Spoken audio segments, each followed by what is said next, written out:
I'm going to tell my life story. It's that time. Everyone on my DeviantArt has the right to know my life and what happened, and who I am today as well. Even though I'm beginning to think that many of my watchers just don't simply care about it. Or perhaps they just do care, but they're just not interested in me. Either way, I'm just gonna do this anyway, to try to get attention. Not in a bad way, not in a good way. You know what I mean. And no, I'm not making this to make you all pity me. It has nothing to do. I'm not even pitying myself, to be honest. Okay, let's get to my life story, and let's get to the beginning. Okay. Well, of course, everyone starts their life story where and when they were born. What country, what state, province, town, city, village, whatever, blah blah blah, you know, and what year, month, and day. And if possible, the time if you can remember that. Okay, I was born on December 13th, 1997. And yes, I was a late 90s baby. Even though I wasn't a 90s kid, if you want to be that really retarded and technical. I consider myself a millennial. Anyway, so yeah, I was born on December 13th, 1997. That's right. And I was born in the county seat, which is basically the county capital, aka I was born in Mount Holly, New Jersey, in the county of Burlington County. I was born to a mother who was, at the time, 39 years old. And for a mother like her, I would have to say, and you would have to agree with me, that's pretty late for a mother to have a child. Well, I would have to say she would probably agree with you on that. But she would not want to change any of that. But before I get to my early life as a baby, I should tell and I'm going to hate myself making you think it's pitiful, but I'm going to tell you my life, actually my dad's life. And I really should keep my voice down because my Aunt Tricia is downstairs, probably watching the TV, or she's probably in her room on her Kindle Fire. And I don't want her to hear me talking weird things to myself, or else she'll get concerned. But I don't give a fuck right now. Okay, now to my dad. Well, my dad,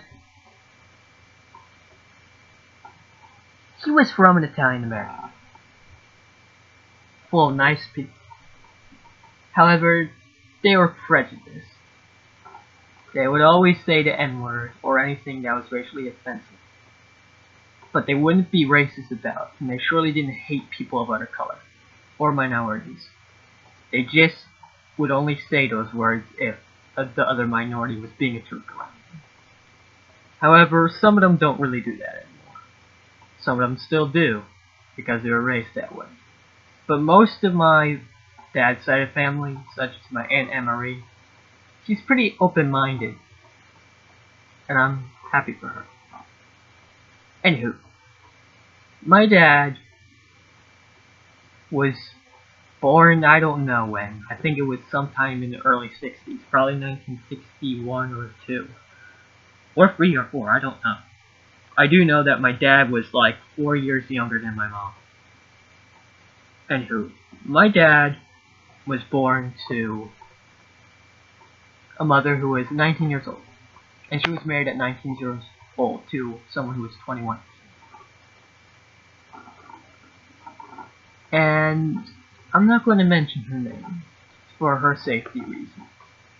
But she really, before that, she pretty much had a haircuttery job. She didn't really thought of anything about going to college.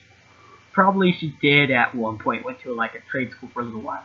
But then she got married, and then she had sex, and you know what happened. She had my dad. And I think she also had my Aunt Marie. And I'm sorry I'm saying that too much, mentioning her name as well. I really shouldn't, because that's violating her privacy. Nobody really should know what her name is really.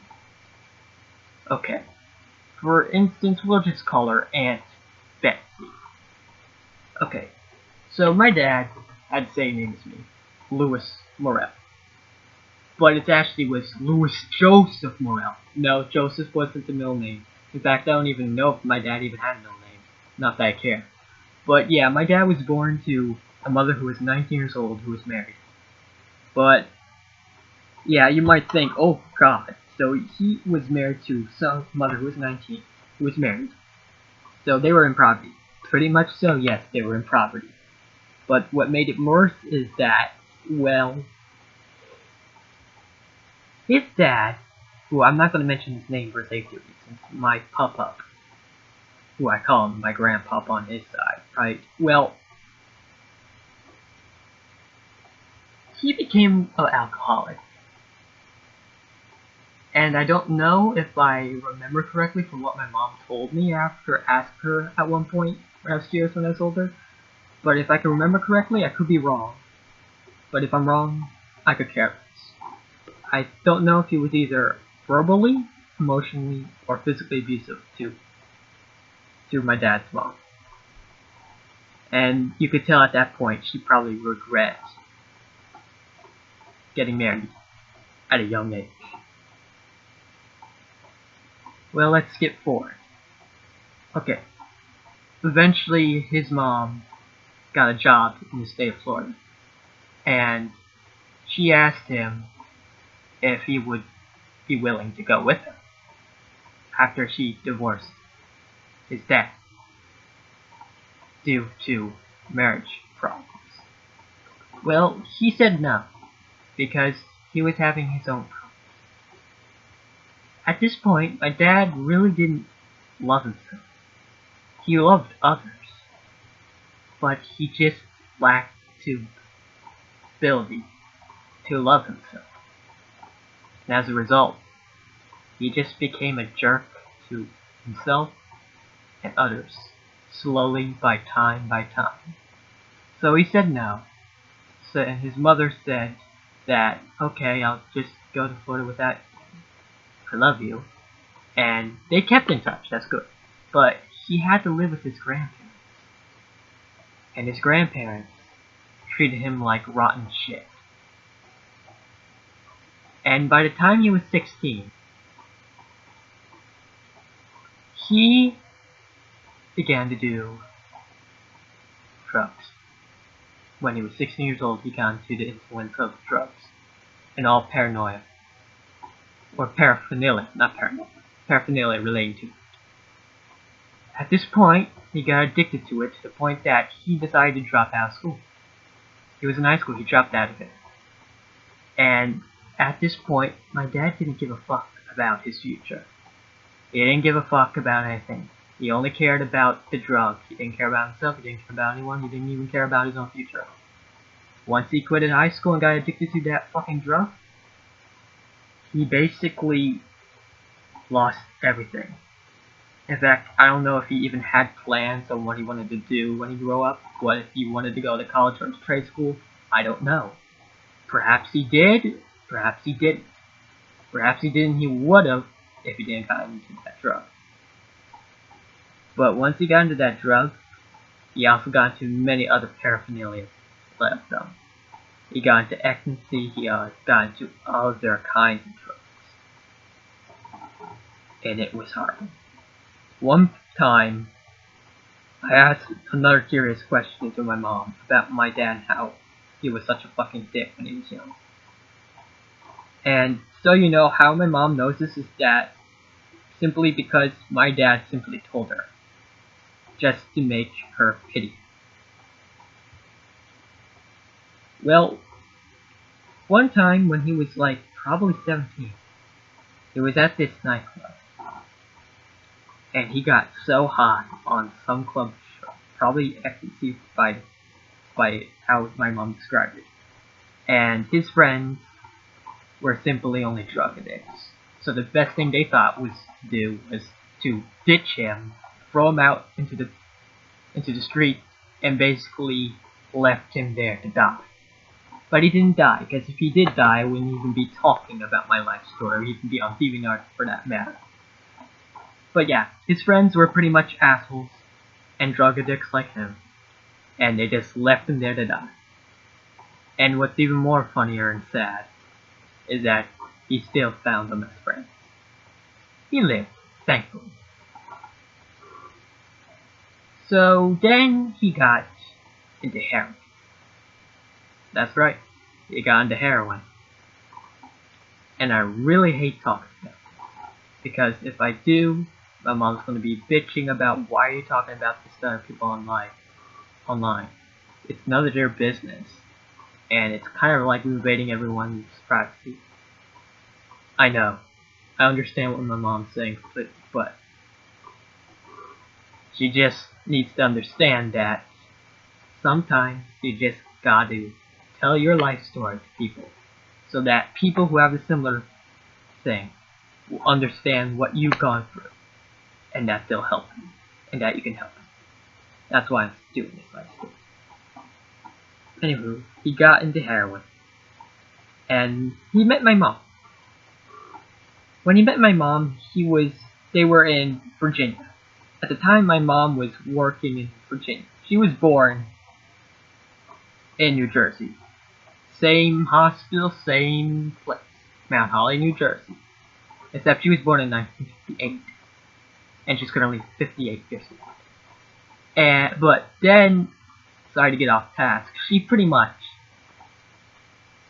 by the time she was 3 years old, her mom and dad, along with her 3 other sisters, moved to California. Near a town, I forget, Pasadena, which was about 2 hours away from Los Angeles. She lived there until she was probably in 8th grade when she moved back to New Jersey. In fact, what she also told me is that she never had color TV until she moved back to New Jersey in the 70s.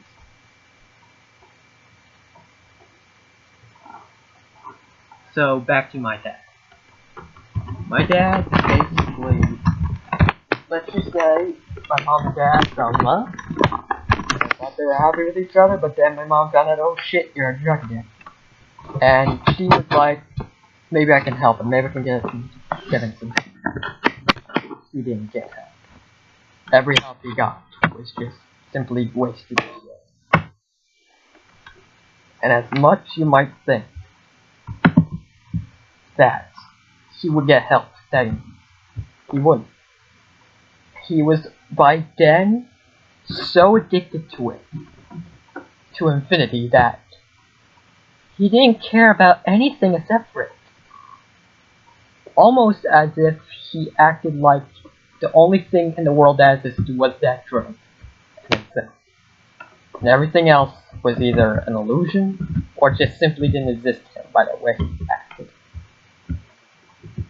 So you're probably wondering, how the hell did my mom and dad fall in love?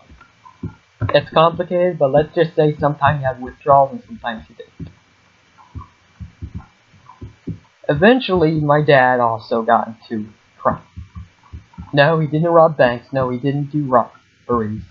Actually, he did. He did steal cars. He did often drink and drive. In fact, he actually lost his fucking license. He still is not able to drive anymore to this present day because he used to drink and drive a lot.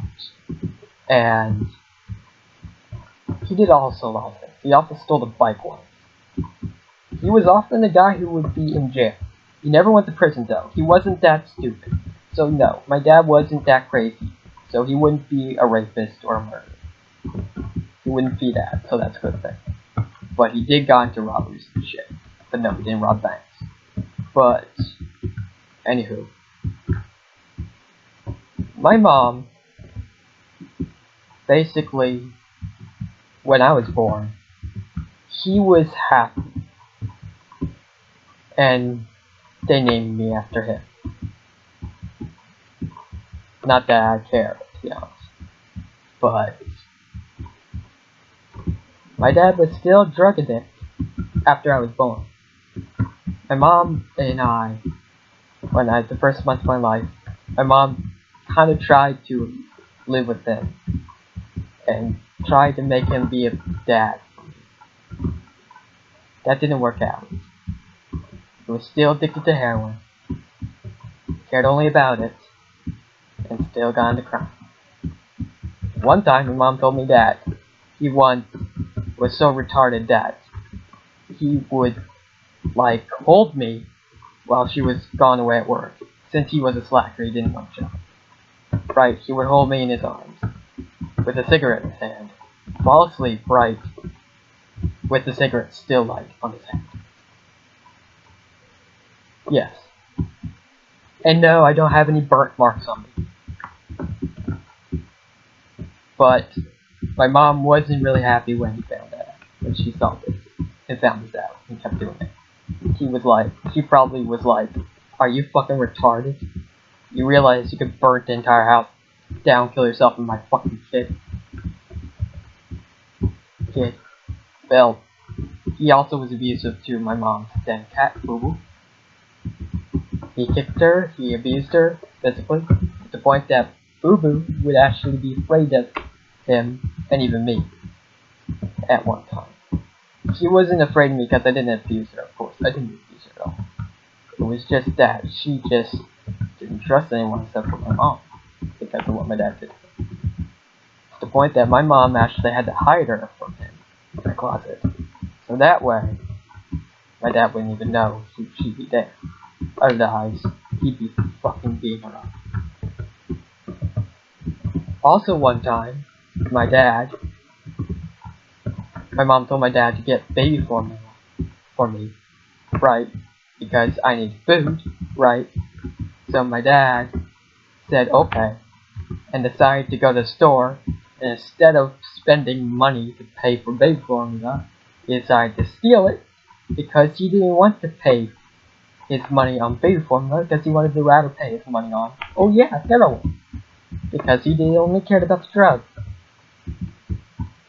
So my mom then told him that you better go fucking back to that store, and I will drive you fucking back to that store to make you pay for that, because I'm not gonna let you fucking steal it.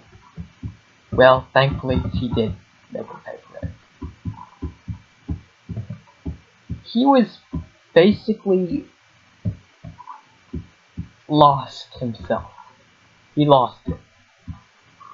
And by then, my mom, probably a few months after living with him, she decided she had enough shit from him, and that she did the right thing. Like any mother, or father if you had that kind of mother, like my dad. If he wasn't a female form, my mom's dad. You would think the right thing to do was, of course, leave them. Because you wouldn't want your children to be growing up and being raised in a kind of environment where, oh yeah, your parent is a fucking dumbass. And oh yeah, your parent steals and does crime. And oh yeah, your parents are drug addicts. Yeah, I don't think that's a good environment for any child to grow up in. So that's what my mom simply did. She basically left him. And by the way, my mom didn't marry him. She pretty much didn't want to marry him at that point. So she took me, and for a little bit she lived with my aunt. My Aunt Z. I'll just simply say the initials of them, not their full name. Well, my Aunt Z was also had a daughter named Kira. And sorry I haven't mentioned you, Kira, but oh. Well, Kira was... Most of my cousins had the same thing with fathers, except for my cousin Thea. But my cousin Kira, for instance, she was half Hispanic and half Caucasian. Her dad was Costa Rican. She was born in 1983. Yes, she was an 80s kid. Anyway. My cousin Kira's dad was a dumbass. And a fucking retard. He was basically a ladies' man. Or a womanizer. He had one night stands with women. Yeah. Many women. So, he slept with her mom. she got pregnant, and she went to work. She was a waitress at a bar. By the way, she worked in like Los Angeles at the time. She was broke, but she did. By the way, you know the Chinese movie theater, right, in LA, right? What's cool about it is that my aunt actually knew people from there who were friends of her and let her eat lunch over there. I know it's not cool, even though she's poor. Anyway, right? Well, she was working there, right? Well, Kira's dad came in, right? And told her in private that I don't want to be with you. I don't want to be in your life. And that kid is not mine. And he even suggested that she should get an abortion, because he did the same thing with many other women who I don't even know. No, but I'm pretty sure that from what Aunt Z told me is that he pretty much convinced women to get an abortion after having one night stand with him. My Aunt Z decided, no. You gave her life, she'll get one. And she left. My Aunt Z has no idea where he is. Neither does Kira. Kira never even met him. Not to mention she doesn't even know his family either. For all I know, he probably was a Costa Rican immigrant that probably was new to the US and his family's still living in Costa Rica. Who knows? So, then we have to go to my cousin Jessica. My cousin Jessica was half Caucasian and half American. By the way, I don't like saying white or European because I find that politically incorrect. Just so you know. Well, her dad was named Charles. And he was alright. No, he wasn't alright. He basically was raised in a black family that hated white people to the point they were racist to them. He was kind of racist, prejudice-wise, to white people, but he didn't simply flat-out hate them like most of his family members did. And keep in mind, not every single family member was racist to white people. Some were actually nice to white people. Some weren't racist, but there was mostly a lot of them that were. So, my auntie and Charles stayed together for a couple months. Had my cousin Jessica. Charles became an alcoholic, and basically his family knew about him having a kid with a Caucasian woman. They were pissed. He was in a load of trouble, and he basically left them. But at the same time, my auntie left him. Okay, back to me. So we stayed at my Aunt Z's place. By then, this was the 90s, so I would probably have to guess that my cousin Kira was probably in high school, early high school, probably a freshman or sophomore. And I was a baby. Okay. We stayed there for a few months. And my Aunt Z actually taught me how to say letters of the alphabet, taught me shapes. She even taught me colors and the numbers. And I remember watching Kermit the Frog in Sesame Street.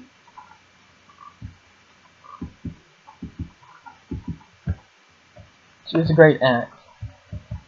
I will always remember that she taught me what a triangle was when I was just about 10 months old.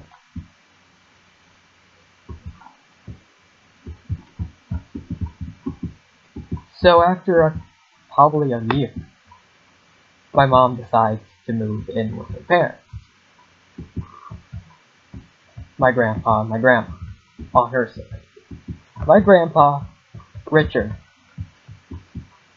was a redhead. He was bald. He was very close to my mom, unlike my mom was. My mom's mom was just, she did love her, but, in fact she did love her. She always loved her, but she just wanted her to be simply a teacher like everyone else in the family, like she was. She was previously a teacher, and my Aunt T was a teacher, so was my Aunt C, a teacher. She wanted my mom to follow in their footsteps, in her footsteps. My mom begged to differ and said that she was more interested in computer programming, more into Unix computer programming, and my grandpa Richard also had an interest in computers, and they shared interests with each other. So back to me. My grandpa Richard was the best grandfather I can remember for being a little kid, or should I say an infant. I don't remember much about him. I do remember that he was bald. He had freckles. No, he didn't have freckles. I think he did have freckles. I'm not too sure. And he wore glasses. He was very happy that her daughter, my mom, Rebecca, had a boy. In fact, my mom told me that, always tells me that when he heard that she was having a boy, he ran out screaming in celebration that the following: "My daughter's having a boy! My daughter's having a boy!" And I don't blame him, because everyone in his family, his wife, his 4 daughters, along with their own daughters, aka my cousins, were all women. And he was lonely. So I don't blame him. He loved me very much.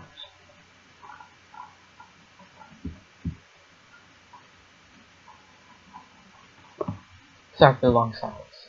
Anywho, so that's basically him. So that didn't always last long. Eventually, either when I was either free or 2. I had to be free because it was 1999 when he died. My grandpa Richard died from lung cancer. And you're probably wondering, did he smoke? Was he a smoker? Funny thing, no, he wasn't a smoker. He basically, you come to think of it, you consider it like skin cancer. He was often in the sun a lot, and the radiation was not good for his skin for his age.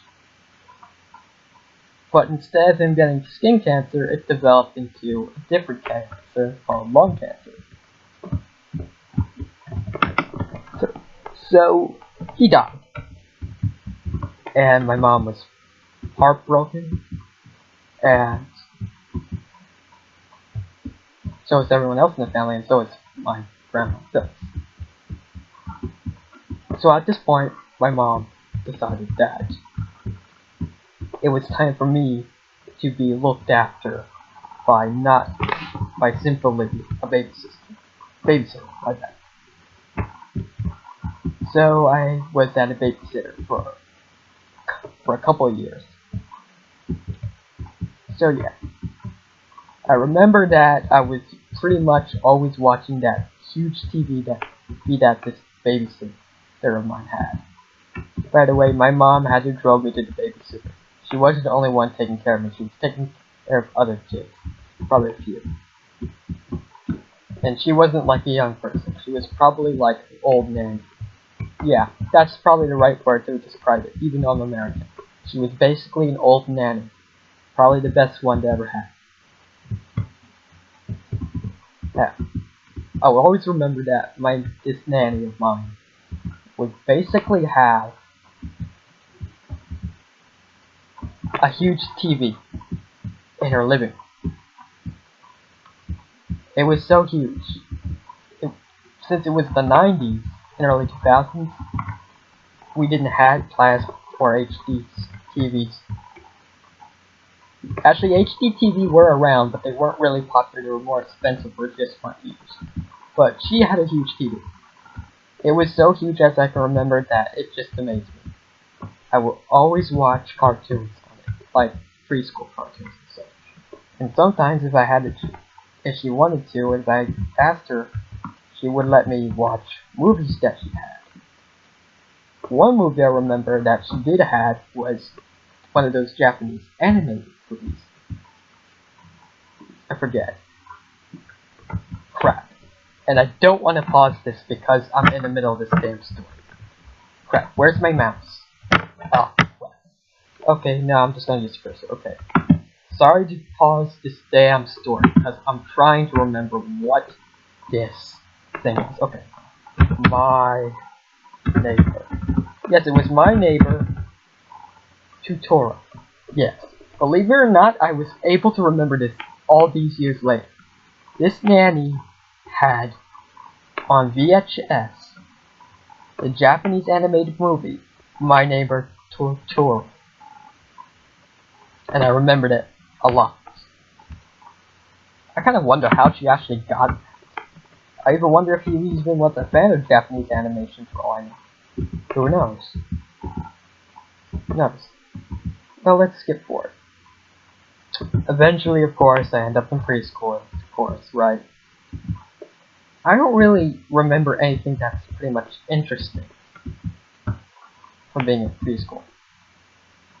Nothing that I can find interesting, bad, or good.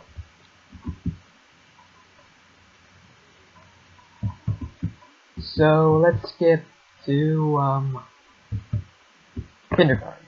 Yes, kindergarten. That's where a lot of interesting things happen to me. When I went to kindergarten, my mom thought the best thing for me was to go to a Catholic kindergarten. Unlike most kindergartens, you would think that children would simply go there for half a day and not be there for a full day and not wear uniforms. This Catholic school was the exact opposite. You had to be there for a full day and you wore uniforms. It was an okay school. But this is the time where I started acting up, hyperactively. I was disruptive to basically all the other students. I was disruptive to basically everyone else as well, including the nun. So basically, I pretty much was doing a lot of unexplainable things. Calling out a lot.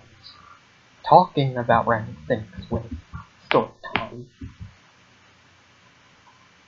Crying for no reason.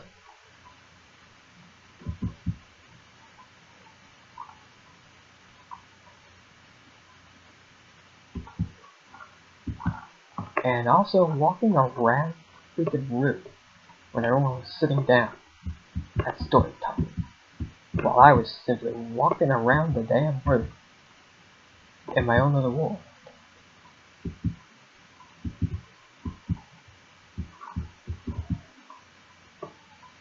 Yeah, you're probably wondering what the fuck was wrong with me. Well, I'll get to that. Well, the nuns there were literally concerned about me. Most of them really thought that I was pretty much the spawn of the devil, or was the Antichrist. In fact, at the time, black used to be my favorite color, and one of the nuns actually thought that I was the devil, or was probably satanic, because they certainly thought that, oh yeah, black is associated with Satan. Even though my mom had to tell her that he realized other cultures like China, the color black is a symbol of good luck, same as red. And the nun was basically astonished when she remembered that. So anyway, one of these nuns, who I will mention the name because she deserves to be mentioned, her name was Sister Rosemary. She was probably the same age as the nanny I had many years ago. She had brown curly hair, and she was such a nice lady. She, unlike many other nuns, did not see me as a devil. She simply seen me as a kid who needed help. So she told my mom that you need to get your son to a doctor. Your son needs help, and we don't know what to do with him. Please, bring him to a doctor. So my mom took the advice from Sister Rosemary, and she took me to a doctor. And when I was 5 years old, ladies and gentlemen, I was diagnosed with ADHD. It changed my mom's life for a long time. So that meant that my mom had to basically find the right proper medication for me to use and to control myself. Which means that she would have to find a lot of medication, probably millions of them, to test them on me, to see whether or not they will work or not. Most of them were failures. You could probably imagine like the same thing with Thomas Edison. It took him 1,000 tries to get it right with the light bulb. Basically same with my mom. It took her 1,000 tries to get the right medication with me. In the meantime, however, my Catholic kindergarten was so very nice enough to hire a special education teacher. And she was the only one there to be hired, actually ever in a Catholic school's history in my township. Her name, I forget her name, but she was a nice lady. And I don't know, but I do think it was very nice that my Catholic school hired a special education teacher, so they can help me. And I thank them for that. And eventually, when my mom got the right kind of medication for me, I was able to have the first proper conversation with her. Not a conversation that lasted forever, but a conversation that simply lasted for like a couple minutes, or just a couple seconds. She'll never remember that. She'll always remember that she had that first conversation that I had with her. That was simple. At this time also, I had struggle reading. I had trouble reading and pronouncing words. The special education teacher that was hired by the Catholic school taught me many things. I remember she had a book. Many books, but one book I remember was the alphabet book. It wasn't a book that had words in it. Instead, each page was for the letter of the alphabet. And each page, for instance, would have every single thing that begins with that letter. I'll give you something I remember all these years, from all these years ago. If I remember that on page W, right, everything that starts with W would be this. For example, I remember looking at insects and I thought they were bees, right? I said, "Are those bees?" And she said, "No, but they look like bees. Those are wasps." Then what are they holding in their hands? Weapons. And no, they didn't have guns or swords. Actually, they had swords, but they also had maces and stuff. So then, there was also many other things. Also, I remember another page that everything that started with the letter S. S, for instance, I got one right. Snake. But then I also remembered something else. Strawberries. So yeah, she helped me get through this stuff. So when I graduated kindergarten, yes, I graduated kindergarten. I pretty much was told by the Catholic school that they loved having me there.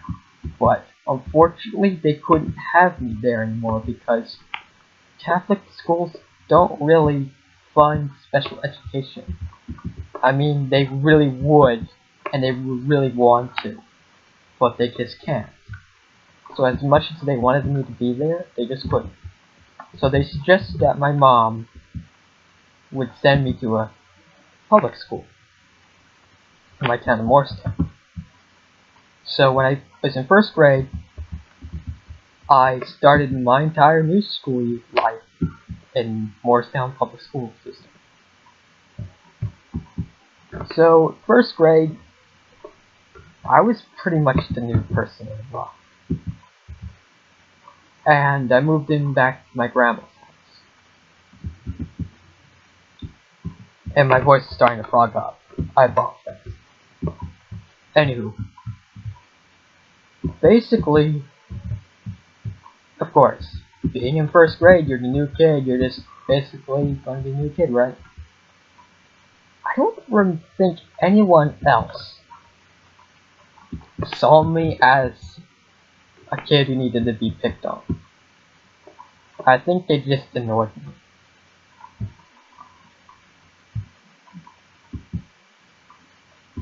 But then again, I also remember that I was also weird as well. For instance, I burped a lot. Hell, at one time my mom was saying goodbye to me. I burped, "I love you, Mom." The little girls saw me and said, "Ew," but then my mom said, "I'm so proud of you. You for saying that to me." I don't blame her. If my son said burp, "I love you," I'd be proud of him. Thumbs up. So yeah, I was weird. Not to mention, I also had weird kind of speech. For instance, when I was little, in first grade and second grade, I would always say something like something into something, somewhere into somewhere, somebody into somebody, nobody into nobody, and such and such. I pretty much had speech problems, which got justice pretty much. So let's skip forward. We're gonna skip forward to... No, I'm gonna skip forward to third grade. Okay, yeah, third grade. Because third grade is when I went to a camp. A day camp. It was called Liberty Lake Day Camp. The first year I was there, I was absolutely good and well behaved. I had a fun time. There were many electives like fishing, boating, and even laser tag, which was fucking awesome. And I still find it fucking awesome.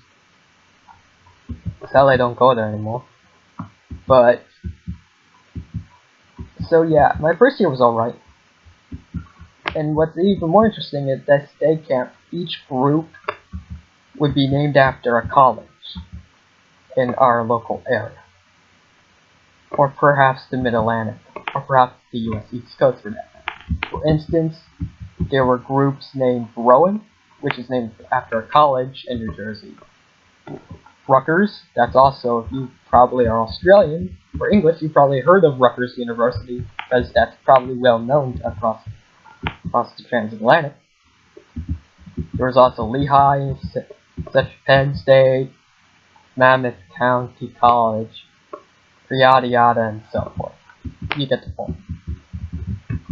But let's skip forward to 4th grade. Okay, 4th grade. This was the time I discovered anime. Okay. I found anime. Okay. Found the anime. But I also got into internet. At the time, being a little kid and seeing what the internet was like, you would probably assume that me, as any other kid, would be fascinated about what the internet could do. And I would agree with you 100%. It's still awesome. Though the bad thing was, I found sites that were very, very inappropriate for my age. Newgrounds, yes. At 10 years old or 9 years old, I was on Newgrounds.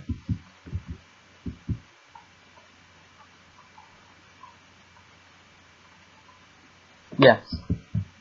And you can probably wonder, me being that young on Newgrounds playing games there would probably make me a bratty man. And you're right, that's exactly what happened. I played lots of violent games, I wasn't saying violent things at school. Well, I did, but only just a few times, not always though. But I mostly never cursed at school. Rarely did I ever curse at school.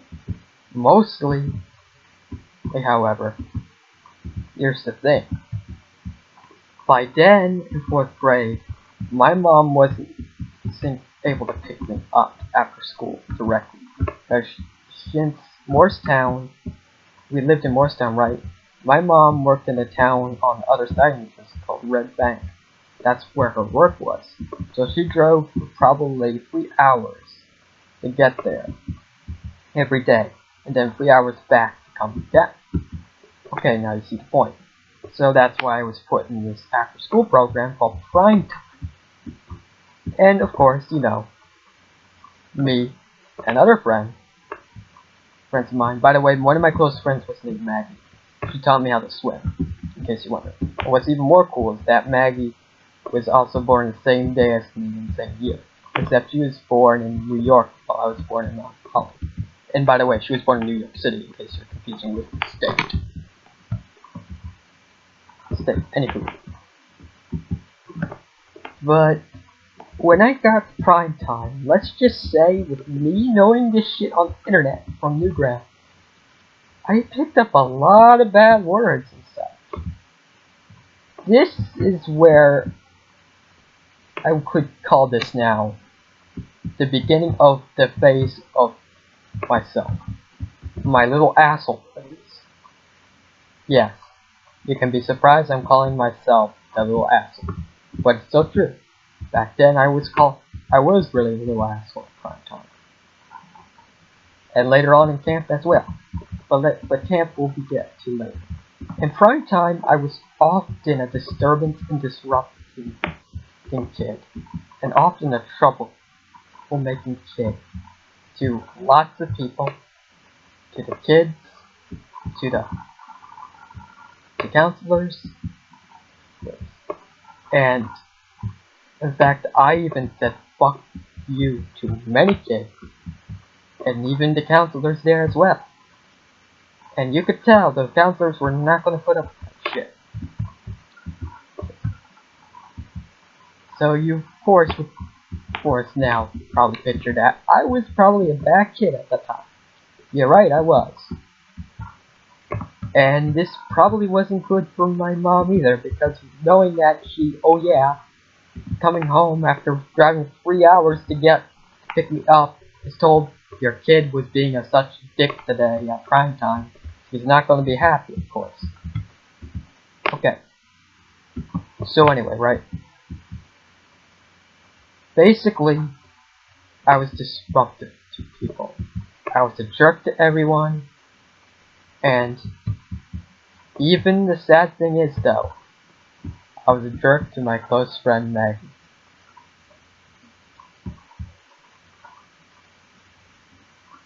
And we still do talk, we're still friends. But not close friends anymore. And no, this isn't my fault. I just simply think it's my fault when it's not. But I'll get to that very late. So anyway, right? Basically, I would then later end up at camp for my second year, right? My second year of day camp was a complete fucking disaster. I was just the same kind of thing like I was at Prime Time. I'm a little asshole. Now you're wondering what made me act like this when my mom's not around. Okay, I can be simple to you in this terms. At the time, my young little brain thought that if my mom is not around, therefore I can do whatever I want, and I won't get in trouble. Or if I do get in trouble, it won't be a big of a deal. So that's what I thought. And to be honest, just thinking that is totally retarded. And even I can agree with that.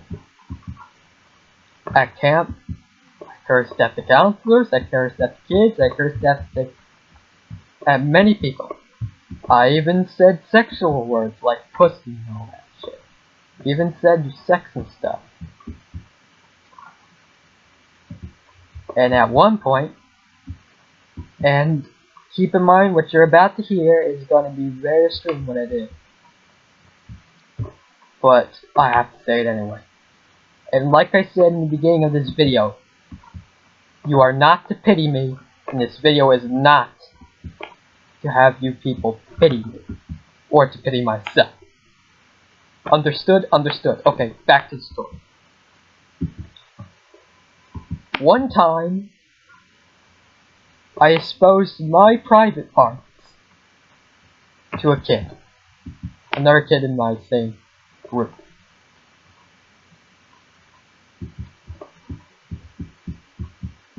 I don't know what exactly made me want to do that. I don't know if the kid was being a jerk to me either. Maybe the kid was being a jerk to me, and I thought that maybe if I do this to him, he'll learn his lesson. And boy, was I fucking wrong. And when I did that, the counselors were like, what the fuck? Fuck, and then told my mom, called her at work and said, your kid exposed himself to another kid. Kid, you need her to be checked on by a doctor and shit. And that wasn't good. And by the way, this wasn't my first time I flashed at somebody. I did it actually twice, but then I stopped because it wasn't necessary. Because it was retarded, and plus, my mom told me that you can get arrested for exposing yourself to people. Also, anyway, not to mention I also at one time, during my third year at camp, I was still being a little asshole by the way, I bit a kid. I took a earthworm, right? And I'm gonna hate myself telling you guys this. And this is animal cruelty right there. And I will agree with you with this 100% now. If I could go back in time, I would stop myself from doing this. But you can't, because that'll fuck up everything else. Well, back to the story, right? I took an earthworm, right, that I found in the ground that I digged up, right? So, I then tied it into a knot, because I thought it was funny to tie an earthworm into a knot. Then I tied it into another knot, and I thought it was even more fun. And this kid, and then this one boy, saw me doing this to this earthworm, and was like, what? Yo, stop doing that to the earthworm, man! You're hurting it! Stop! I said, no, it's funny, it's funny, it's funny! Dude, stop! Then he tried to grab the earthworm out of my hand, and as a result, I pretty much reacted by fitting into his arm! His left arm! Really hard enough that he actually was bleeding. And the counselor was like, first of all, why would you do that to an earthworm? And second of all, what the fuck would you do that to a kid and find to a kid? The counselor even had to maybe go to the nurse to apologize to him. And what's even more funny is that the counselor was expecting the kid to not even accept my apology, but he did. So my counselor then said to me, you're lucky that he accepted your apology, because if I were him, I wouldn't have accepted that apology from you. So yeah, at this point you probably are saying, what the fuck was wrong with you, Lewis, back then? What the total fuck was wrong with you back then? I honestly do not know. But like I said before, if my mom wasn't there, I could do whatever the fuck I want and not get in trouble. Or if I do get in trouble, it wouldn't be a big of a deal to my mom. Yeah. So, then basically, right, during my middle of my third year at camp, right, it was probably mid-July, and my mom and her co-workers came to pick me up, which I thought was a very big surprise. By the way, I was being good that day, by the way. I had good days and bad days, but most of the days were bad days. Keep that in mind. So anyway, right, so it was really surprising that my mom's co-workers drove with her to pick me up. I didn't thought of anything of it, right? But later it turns out my mom had a cardiac arrest while she was at work. And what she first came to her mind was that she couldn't just simply go to a hospital right away. She basically told her coworkers to come pick me up at day camp, right? Since the thing was that my day camp was on the same highway that my mom took, the same route to her work. So they took that route, right? They came to pick me up. And to be honest, if I was my mom, or if I was the dad, and I was having cardiac arrest, I would simply do the same thing what my mom did. Get your kid first, because if you're gonna leave it, because you're gonna feel like a big asshole.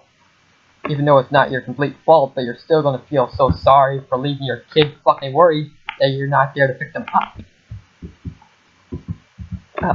So my mom basically risked herself to have her coworkers and her coworker was driving her car, by the way. She had a Subaru Outback, 2006, right?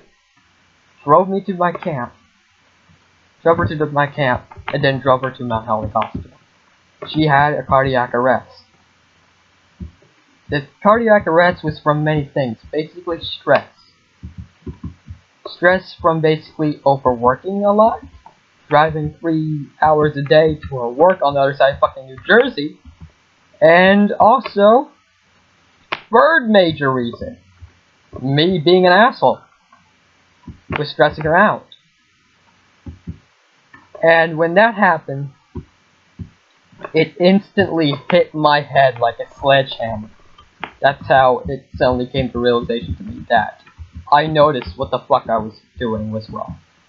And that seeing my mom in a cardiac arrest on the fucking hospital bed, I realized that my actions led to this.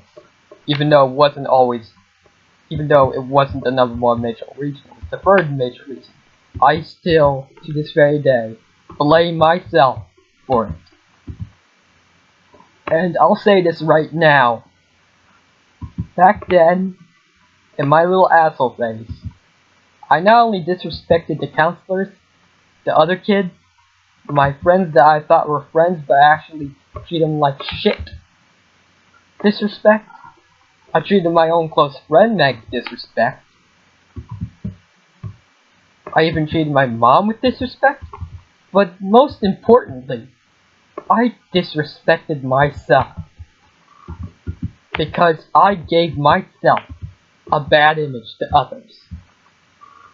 And just for that, I will always think that they'll think me as that for as long as they live. They'll think of me as the kid who was such an asshole. Or the kid who tied the earthworm to 2 knots. Or the kid who exposed his balls to another kid. Or the kid who talked sex to the counselors. Or the kid who cursed the counselors. They will always, in my own opinion. I could be wrong, but I could care less. I think it's my opinion that they're always going to think that. So, my mom was in a cardiac arrest. And I was out of camp for like about 3 weeks until my mom was out of hospital. After 3 weeks, I was far behind my electives. And by then, I was like not really caring much about my electives or camp in general anymore.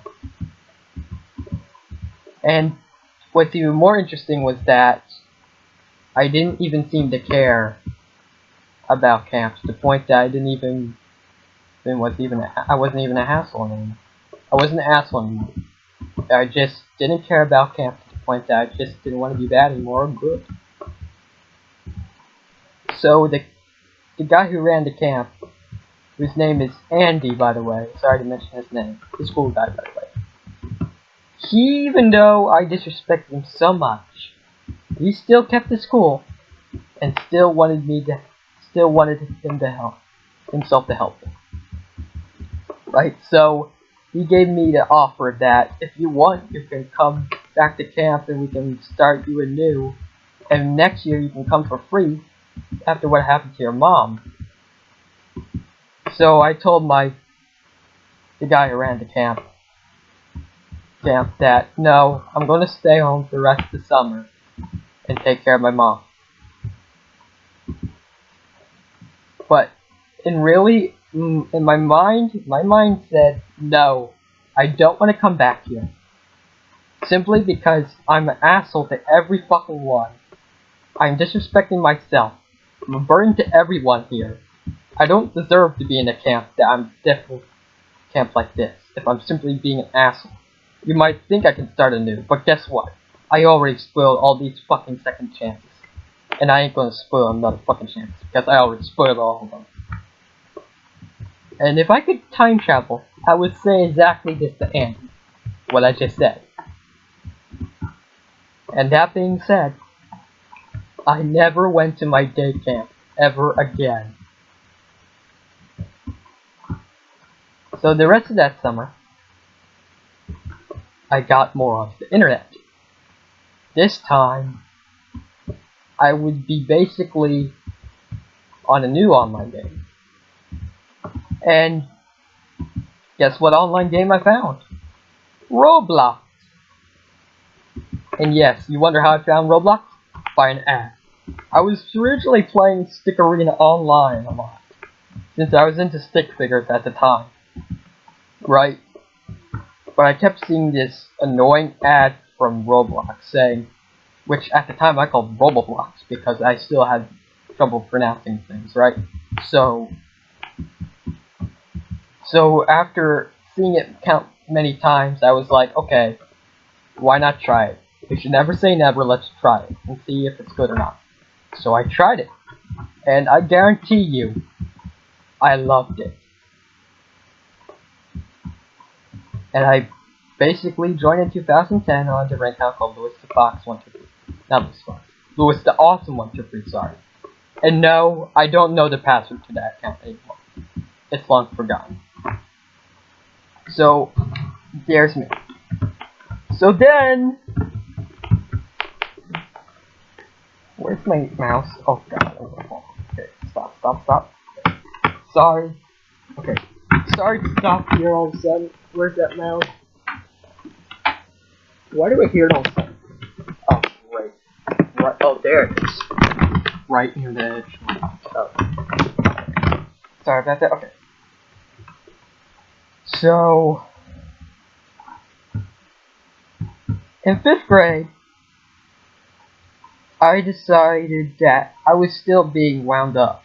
I wasn't cursing, I wasn't being sexually saying words to people, and I wasn't being an asshole. I just had a pull-out teacher that just seemed to not understood me. Because I was so disorganized and such. So she suggested to my mom that I should be put in a special education class. So she agreed with that. So, boom! I was put in a special education class for 2 damn years.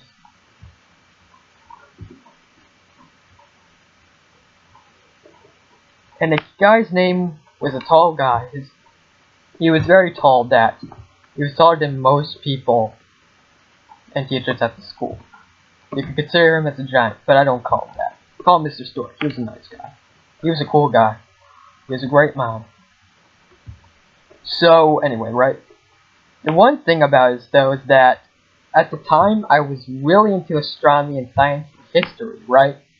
I wanted to know a lot and learn new things, like I did in 4th grade, you know? Like the seasons and stuff. Like, for instance, I thought it was interesting that in the northern hemisphere it'd be winter, while in the southern hemisphere it'd be summer. And in the southern hemisphere, August would be winter, while in the northern hemisphere it would be summer in August. Right? Okay. In the special education class I was in there for most of the day, except for lunch and basically class electives like Spanish. Yes, we had Spanish in elementary school. And yeah. Other than that, that was about it. Okay. The one thing is, though, this class didn't just contain people my grade. It contained people in 6th grade and also 4th grade. These were kids who had similar things that were wrong with them and needed to be in this class.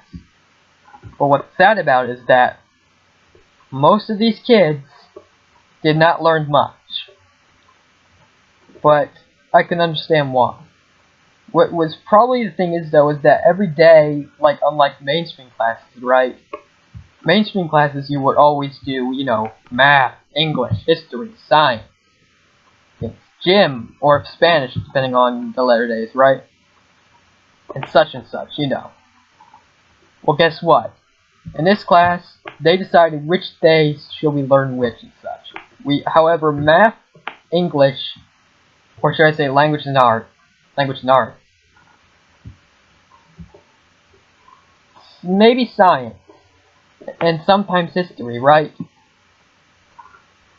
Actually, no. Math and language and art was the only thing we would always do every day, no matter what. However, science and history, we never always did that every day. In fact, sometimes we would always do it like every week, or sometimes once a month. Basically, Mr. Stewart had his own schedule. But the thing is, though, we never, in history for instance, right? And this is going to be alarming to you guys, especially my watchers who like me from alternate history stuff, to even hear this. But in this class, all the same students were learning the same history. Because in my school, 4th graders would learn the history of New Jersey. In 4th grade, I wasn't in this special education class. I was still in a pull-out class. And I was able to learn the history of my state, thankfully. But in 5th grade, along with other mainstream 5th graders, right, they learned U.S. history, right? Unlike our class, they basically learned U.S. history, but all the way up from like colonialism till like the Civil War. After the Civil War, we decided not to do anything after that. They thought the Civil War was the end of the shit. Or let's just say, the Civil War was the end of Part 1, and Part 2 was never released. Yeah. So, and 6th graders would be basically learning ancient history of the world. Okay. That being said, right, everyone in that class, in the special education class, were 4th graders, 5th graders, such as me at the time, and 6th graders, right? They all learned U.S. History 1. So none of them would learn their own thing like their grades did. And in science, we never really learned much about the moon. Like, for instance, in 6th grade, people in mainstream classes learned about the moon and its cycles, and its days, and its crescents and stuff. We didn't learn that in our special education class. The only thing we probably learned, which was once a time thing in a year, would be the planets of the solar system. We didn't learn much in science. We didn't learn about chemistry. We didn't learn about colors. We didn't learn about anything that dealt with the color of light stuff. We didn't learn that. We just learned basic science that Mr. Stewart thought would be important and easy for us to remember. Okay. Eventually, I'm still on Roblox, and I'm still learning. And by the way, even though I was in this class and I was learning less, I didn't let myself fall behind. So as a result, I was often at home on the computer all the day, after coming home from school, on the computer all day, looking at Wikipedia to learn more shit. So basically, I was self-teaching myself at home. So that way, I wouldn't fall behind. And this was smart of me to do. Okay. So we go skip forward to 7th grade, right? 7th grade basically changed me because I was no longer in a special education class because I proved myself to no longer be in need to be in a class like that, so I'll be put back in a pull-out class. Okay. Just like pull-out classes and special education classes, you will always be in a class for most of the day, and there will always be a few people. You will know, however, of course, you will always have gym. You always go to your gym. You always go to your... Well, no, we didn't have Spanish. We didn't take Spanish in middle school. Yes, we call it middle school here. Here in this part of the U.S. Well, in California, you'd probably call it junior high. Oh, anyway, right. So, and by the way, never mind. Forget that. Well, and of course, if you had other electives like creative writing, I had creative writing and such. And I had computers as well. You had electives. Basically. Okay? You had electives. Okay. So basically, I was still into Roblox to the point that it was the only fucking thing I talked about, even at school. I don't think the kids really cared that I was talking about all the time because one, they probably didn't really knew what I was talking about, or two, they probably did, but they probably knew the site was shit, but they just thought felt bad for me because I was on a site like that. I don't know. And to be honest, I could care less about what they probably thought. And also, I was more into anime by then, to the point that I probably now realize I was a weeaboo. Yep, I was a weeaboo in 7th grade. Okay, so let's skip forward.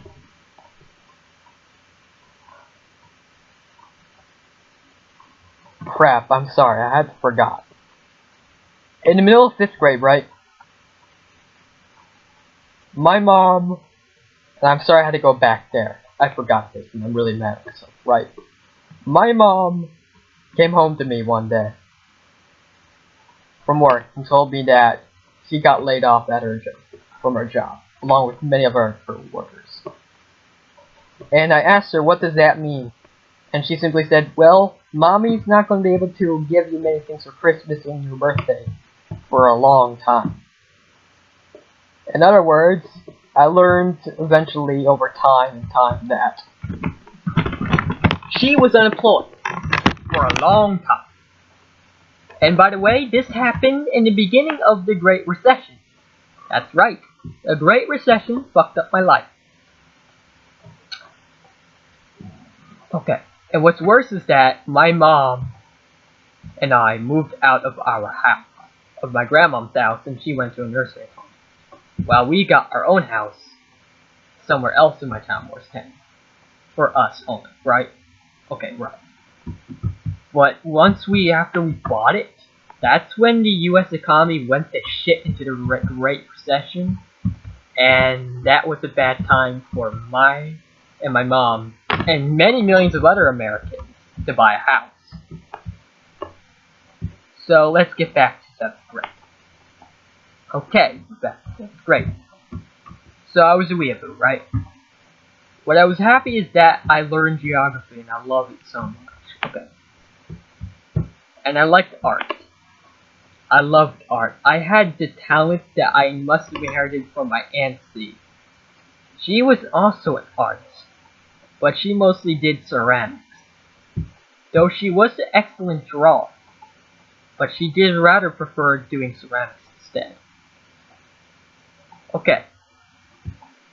I basically amazed my teachers and many kids of my creativity in art. Not to mention I was so into anime, I always did anime shit for art. Which, of course, you would probably see I'm a weeaboo.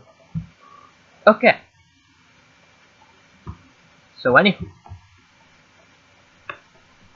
So then, right, there was basically 5 boys in this class. I'm not gonna, actually I'll mention a few. Dwayne, Latrell, and Vincent.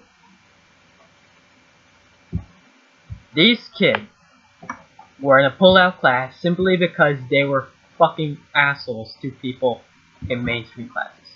They also had their own disorders, but some just didn't give a fuck about what was wrong with them and didn't want to help them. Okay. So in this class, since I was new to them and I was simply also the one to be in their class for the first time with them, since I was new to them, they decided, pick on me since I'm new. So they did.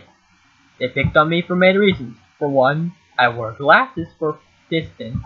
I could read fine without them, I just could not see shit in distance and stuff. The way I talk, they also make fun of me for. They even would make fun of me because of my height. And I'm very short in real life. Short than most 18-year-old people. In fact, I'm even short than my mom. In fact, I'm up to her shoulder by now. Anywho. So anyway, right? they made fun of me for anything they saw that I was different from them. In fact, I will tell you one thing I will always remember them calling me for my height. And to this very day, I still get pissed at people calling me this. They called me Stuart Little. Yeah, that's right. That little white mouse in that fucking movie.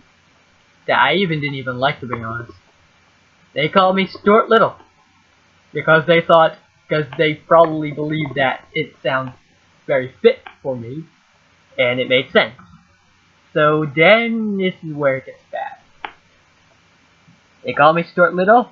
I start to think bad things about myself. So basically I'm being bullied, and now people are gonna be like, you're probably wondering, oh boo-hoo, you got bullied, suck it up. I did suck it up eventually, if you're curious.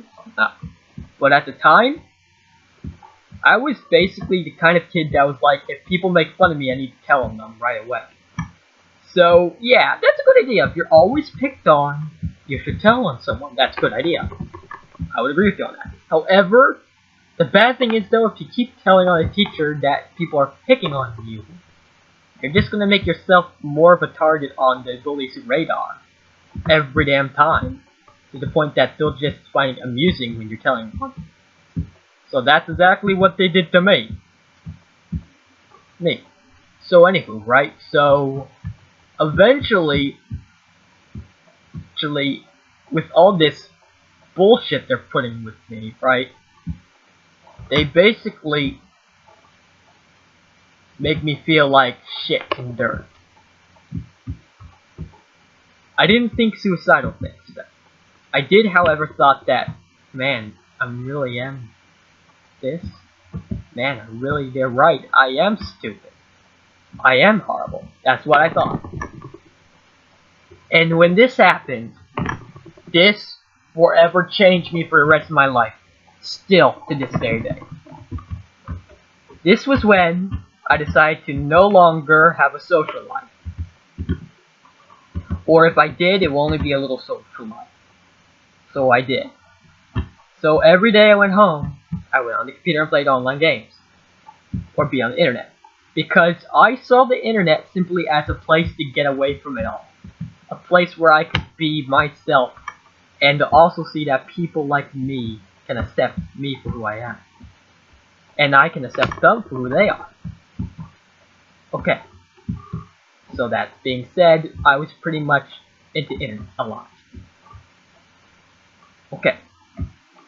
Then in 2012, 8th grade, something bad happens to my computer, and I basically break the slot where the LAN wire goes for the internet.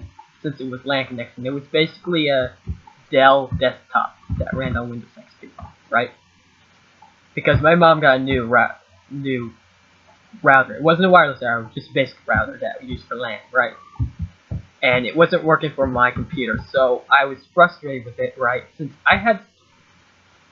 back then I would easily get frustrated by things, now I break things easily, right? And that's exactly what happened. I broke my computer. I didn't break it entirely, no. I just broke it simply to the belief that it would not be able to have internet ever again. Because, in fact, you want to know how that happened? Simple. You know what happened? I put it in upside down. It fucked it up. And for an entire year of 2012, I was in a hell. Absolute fucking hell. Because I didn't have internet. I couldn't talk to people who accepted for who I was. I wasn't on DeviantArt, but the online games thing was so... I was always on, and me not being on it meant that I wouldn't see all these people that accepted me and were nice to me. And I really missed them. And to come to think of it, most of them probably forgot about me and didn't really miss me that much. So, that happened to me, right? So, basically it was hell. and I tried getting back to my social life. But after in the middle of near the end of 2012, near Christmas time, my asshole dad, yes, my dad did something nice to me for once in my life. Agreed to my mom to go out with him to get me my own computer. They bought me a Toshiba satellite laptop that ran on Windows 8. And we got one. And I was happy to have internet once again. I rejoined Roblox and such. I also got into alternate history as well. And eventually, in like the summer of 2014, actually 2013, I joined DeviantArt. And here I am today. Okay. By the way, I also met my dad again for the first time in many years. The last time I saw him was in first grade. Right? What's really sad is that when I saw him, I didn't recognize him. I thought he was a total different person. And that really surprised my mom. A lot. Okay. So, let's get to high school. Okay. In high school, I tried to pretty much balance my social life with my internet life, right? So I did that, right? I tried to basically ask people. In fact, at this time, right, this is funny. Since I was into anime, I pretty much must have gotten some weird obsession with Asian girls. This is what we call yellow fever, which is basically where Caucasian men or Caucasian women fall and are attracted to Asian women or Asian men. Now you know. So I thought that Asians were sexy and I wanted to ask them out and such. You know, etc, etc, etc, right? So, anywho, right? So that being said, I tried for a few times, I tried confessing feelings to some girls. I'm not saying these people's names, because they have no business to be in this story. Most of them pretty much just shrugged it off. Some of them didn't respond to me. By the way, everyone I asked them out, I didn't ask any of them out. In fact, I never asked any of them out. I just confessed feelings. They just either were silent, didn't say a thing, laughed, shrugged it off, or said, you know, we should just be friends instead. That's one of them said, we should just be friends instead. And I'm glad we are friends. Well, anyway, right? So, one time, I decided that I could confess to a girl who was Asian by voice or in person. So I had to get my close friend once again, my close friend Maggie, right, to give her a note I made to her, a love letter to this certain Asian girl. So she walked up to this girl, gave her the love letter. And I cannot I'll remember this forever and ever and ever. All the other Asian girls that were in her group huddled around her and looked at the note and was like, why did this white boy ask you out? Well, guess what? I didn't really ask anything much from her. I just didn't.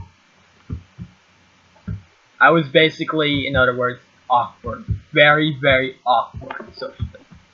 I mean, I just simply thought, I'll just confess and then maybe she'll just love me and we'll be together forever.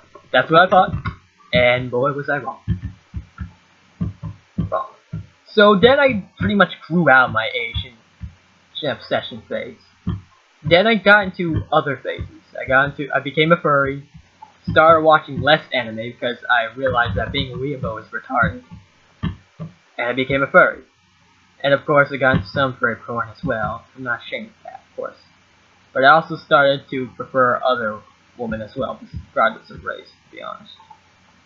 So, okay. So eventually, yeah. So, that's not the end of everything, though. By the time I was a sophomore in high school, early sophomore year, my mom Now having a low minimum wage job at answering service where people call you are absolutely retards or totally dumb or assholes to you. You have to live with them. You can't be snotty back with your father. My mom thankfully found a job again, but it wasn't a job that she wanted. But that job didn't afford her enough to keep our house.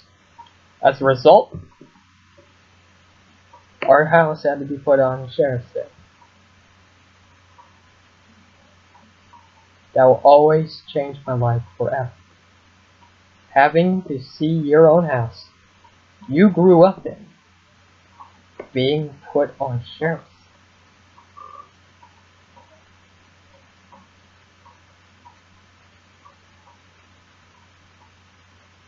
And it was hard because my mom and I had so much stuff. And we just didn't know what to do with it all. We tried selling it, but we still had so much stuff.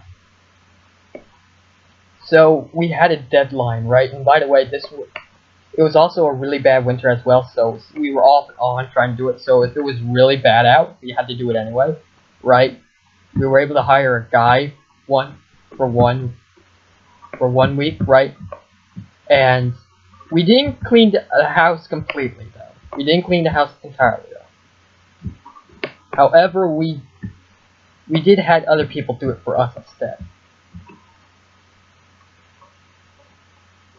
And I don't even remember if I can remember anything that we left behind. Though I did took many things home from me. Okay. So what was bad about it is that my mom was worried that we probably won't be able to live in Morristown, since my town of Morristown is an upper class town. And the taxes are high. Not to mention it's conservative as fuck. So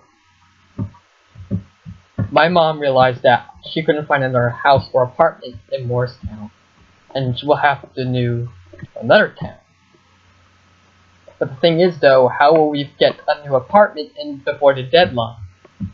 Thankfully, she found the right apartment for the first offer she took, and it was worth it. We got an apartment in Palmyra, New Jersey, in a nice apartment complex. And we were saved. However, when that happened to me, I felt so much betrayal from my own country, America. I felt that I will never get the American dream. Being able to dream to get a family, own a car, a pet, and a nice suburban house. I never would get it. And to be honest, nobody's gonna get it. Nobody's gonna get that, ever. The American dream is dead, no matter what. America's no longer great. And I'm gonna get off of politics right now. But that still pisses me off a bit.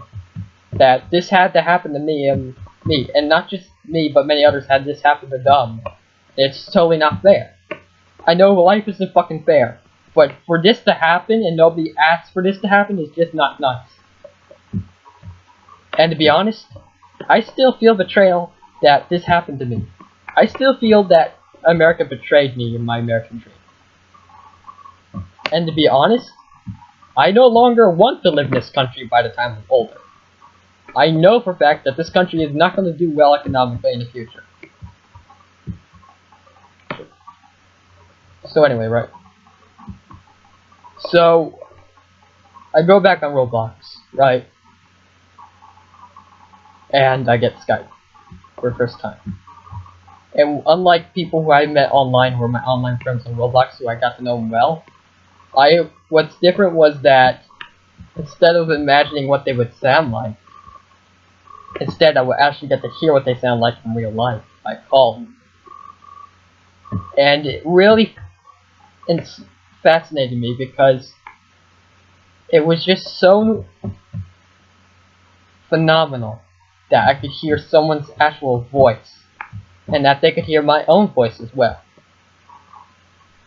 So then, on Roblox, I meet a girl, and her username was Aqua the Tiger.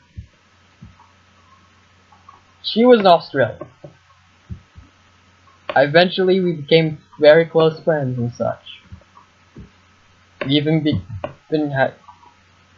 became friends on Skype and DeviantArt. And her name is Taylor Phillips, and she lives 2 hours away from the Gold Coast in Queensland, Australia. She's the best friend I've ever had. Ever. And as silly you might think it is to have a best friend online to be your best friend, I could give a fuck less. I care a lot about her. In fact, to the point I can't even stop thinking about her because she's that much of a friend to me. I even love her. And a platonic-like relationship. Not in a romantic way, but in a platonic relationship way. And when I met Taylor, I learned that she had a similar backstory like me. And we basically, I don't know how this happened, but once we got to tell each other our stories, we pretty much got a connection to each other. We pretty much got an emotional bond that cannot be break ever. And I've noticed that. And to be honest, one day, I will. And here I mean, hear my name. I will find her. No, that sounds really weird. I will one day go to Australia and meet her in person. That's my dream. I don't want to break it. Because to me, she's a friend that I do not want to lose. By that I mean, I want her to be friends with me forever. Friends with me to the grave, basically. Because friends never say goodbye. That's what I'm like. So, skip forward to now. I graduated high school, I'm 18 years old. I applied for a banking account, I applied for voting. I applied to the Democratic Party and I registered myself as a Democrat. And here I am right now. With you guys. I can't thank you enough. I really can't thank you guys enough so much. I don't know what I would be like if I didn't came onto Roblox. Or DeviantArt. If it weren't for you guys, I probably wouldn't be here. Thank you. I love every one of you. Because you are the greatest human beings I've ever met in my entire life. And ain't nobody gonna tell you different. Because what I say is right. Thank you guys.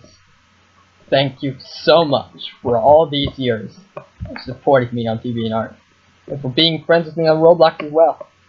Thank you so fucking much. It means so much to me. It really does.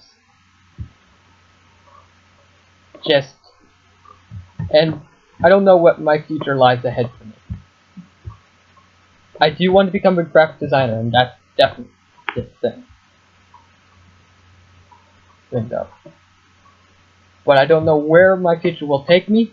I do know I will move to Australia, and that's definite. And I will become a graphic designer, and that's definite as well. But whatever happens to me, I'll have to wait and find out. Anything bad happens, I'll just dust myself off and get back to the game of life. Because I have you guys to help. Thank you.